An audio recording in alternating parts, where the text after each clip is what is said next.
बिस्मिल्लाहिर्रहमानिर्रहीम। तमाम देखने और सुनने वालों को सदुल्लाह का सलाम। उम्मीद करता हूँ कि खैरियत से होंगे। आज थोड़ी सी तबीयत ख़राब है, लेकिन कोशिश करूँगा कि आवाज़ आप तक पूरी पहुँच जाए और सही तरह से पहुँच जाए। सबसे पहले टीएलपी के हवाले से एक नया ऑपरेशन समझ लें, वो भी जारी है। पहले चूँकि अब डंडे वाला हो चुका है, तो उसके बाद अब जो है वो जितनी भी फाइनेंस करने वाले लोग थे, उनको हाथ डालना शुरू कर दिया है कि टीएलपी को कोई भी पैसे ना दे। और इस हवाले से सख्त इकदाम किए जा रहे हैं। क्या इकदाम सामने आए हैं, इस वक्त कितने लोगों के खिलाफ ये ऑपरेशन शुरू हो चुका है, उनसे उस पर भी बात करनी है। और उसके अलावा सहील अफरीदी साहब की गर्लफ्रेंड के हवाले से एक खबर सामने आई है, एक सहाफ़ी ने दी है। उस पर भी बात करनी है कि वो गर्लफ्रेंड वाला क्या मामला है। उसके अलावा पीटीआई में कोई 22 लोटे जो है वो थे और हैं भी, और कौन है, इस पे बात करनी है। और इमरान खान का उन पे क्या कहना है, ये भी बात करनी है। मैं लोटे का लफ्ज भी जो है वो इसलिए इस्तेमाल कर रहा हूँ क्योंकि जब पार्लियामेंट में बात होती है तो लोटे लेके भी आए जाते हैं साथ, तो इसलिए फिर जो है वो हम अगर लोटे का लफ्ज इस्तेमाल कर ले तो शायद ये बुरा नहीं होगा इन सियासतदानों के लिए, क्योंकि ये खुद एक दूसरे के लिए लोटे लेके आते हैं और लटकाते हैं। तो खैर, बात करने से पहले अगर अभी तक आपने हमारा यूट्यूब चैनल सब्सक्राइब नहीं किया तो जल्दी से कर लें, क्योंकि 24 घंटे की अपडेट्स आपको इसी चैनल पर मिलेंगी। अच्छा जी, सबसे पहले टीएलपी के हवाले से मैंने आपको बताया है कि उनके खिलाफ ऑपरेशन शुरू हो चुका है। अस्मा बुखारी साहिबा ने प्रेस कॉन्फ्रेंस करते हुए बताया कि उनको फाइनेंस करने वाले तकरीबन 3800 लोग जो हैं वो फाइनेंसर जो हैं उनके अकाउंट्स फ्रीज कर दिए गए हैं। और उन्होंने कहा है कि उसमें बहुत पढ़े लिखे लोग भी जो हैं वो उनको फाइनेंस करते हैं और वो फिर पार्टी जो है वो आगे चलती है।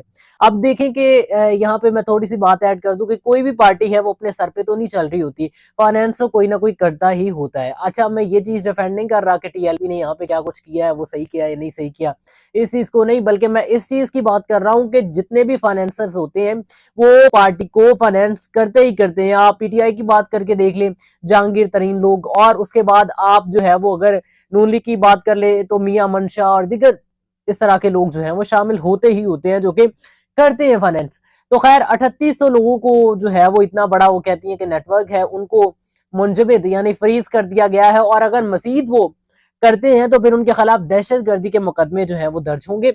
और उसके अलावा एक बड़ी खबर चल रही थी कि खादम हुसैन रजवी साहब का जो कब्र मुबारक है, या उनको जो है वो ट्रांसफर किया जाएगा एक जगह से दूसरी जगह, तो वो उन्होंने इस बात की भी तरदीद कर दी अस्मा बुखारी ने कि ऐसा कुछ नहीं होने जा रहा।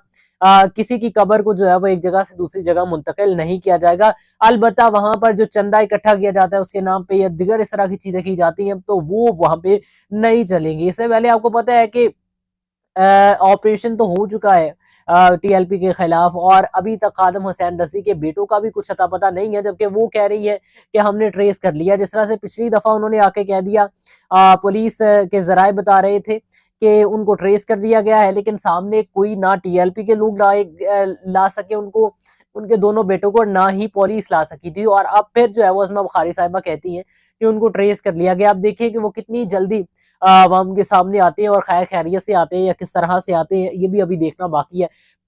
अच्छा, यहाँ पर अब जो है वो सहील अफरीदी साहब के हवाले से बात करनी है। एक मीना खान अफरीदी के नाम से जो है वो सियासतदान है केपीके के, उन्होंने बात की है, बात उन्होंने की है। वो कहते हैं कि सहील अफरीदी को रोकने के लिए उस रात जिस रात वो वज़ीर आला मुंतखब होना चाहते थे और उनको इमरान खान ने नामजद किया हुआ था, वोट उनके लिए पड़ रहे थे, तो तब ये कोशिश की गई कि किसी तरह से सहील अफरीदी को रोका जाए। और उसके रोकने के लिए उनकी गर्लफ्रेंड को ढूंढना शुरू किया गया। इन्होंने शुरू किया, ये तो आप समझ ही गए। तो वो कहते हैं, मैं नहीं कह रहा, ना ये मेरी खबर है ना मैं ये कह रहा हूं, मैं उनको एज इट इज कोट कर रहा हूं बस यहाँ पे। और वो कहते हैं कि ये यूनिवर्सिटीज में जाकर देखा गया जिसमें वो पढ़े हैं, वहां पे जाके देखा गया कि क्या उनकी कोई गर्लफ्रेंड है। चूंकि नौजवान जो है वो दिल लगा बैठते हैं, तो क्यों ना उनको उनकी गर्लफ्रेंड के जरिए जो है वो कंट्रोल किया जा सके, लेकिन उनकी गर्लफ्रेंड भी नहीं मिली।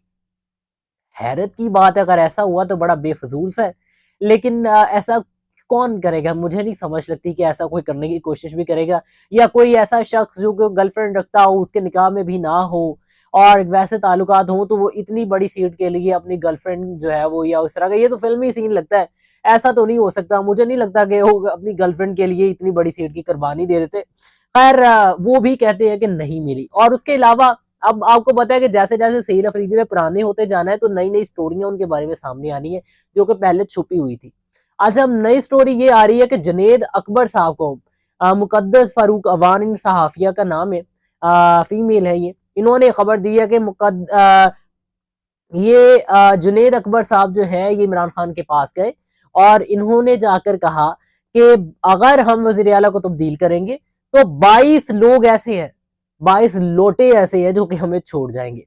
तो इस पर इमरान खान साहब कहते हैं कि मेरी हुकूमत बने या ना बने, लेकिन मुझे इन 22 लोगों का तो पता चल जाएगा और इनसे तो जान छूटेगी।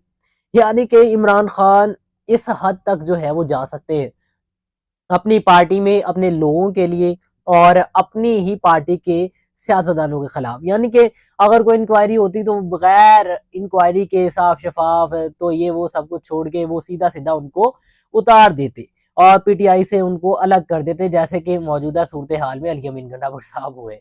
तो खैर ये मैंने 22 लोटे में बार बार ये कह रहा हूँ कि इसलिए इस्तेमाल कर रहा हूँ क्योंकि ये लोग खुद भी एक दूसरे के लिए लोटे का लफ्ज इस्तेमाल करते हैं और फिर लोटे ले भी आते हैं, लोटे लटकाते भी हैं एहतजाजों में, पार्लियामेंट में, पता नहीं क्या क्या कहाँ कहाँ। अब क्या कहे हम। तो खैर अगर हम इस्तेमाल कर रहे हैं तो इन्हीं की अल्फाज जो है वो इन पर दोहरा रहे हैं। तो ये सूरत हाल है इस वक्त। मुझे नहीं लगता कि इस तरह की सूरत हाल में जो है वो केपीके की मजीद सूरत हाल जो है वो संगीन नहीं होगी। इसी के साथ दीजिए इजाज़त, जो कि सेहत ख़राब है। अल्लाह हाफ़िज़।